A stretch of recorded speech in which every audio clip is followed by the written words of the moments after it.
Manipurda haukiba chahi May ahumdagi kuki narco terrorist signa maidigi mathakta chatarakiba tha tara faraklaba lan asi lotion hannaba kuki zo militant group singa chatnariba suspension of operations su lauthoknaba hauzik famliba assembly gi mifamna waref lauduna center da thagadabani haina haukiba numit kharani dagi mafam kayada miyamna paksana wakat mifam famduna lakpadu ngasi assembly da su agreement makhatana chana handanaba center da haizaba haina house na mod amata oina yanakre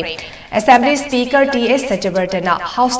this House unanimously resolved to urge the Government of India to abrogate the suspension of operation agreement with all the Kuki-Zo militant groups Haiba Waref Lautoki House ki members sing the Yari Haiduna Dexter Thinki. This House unanimously resolved to urge the Government of India to abrogate the suspension of operations with all the Kuki-Zo UG group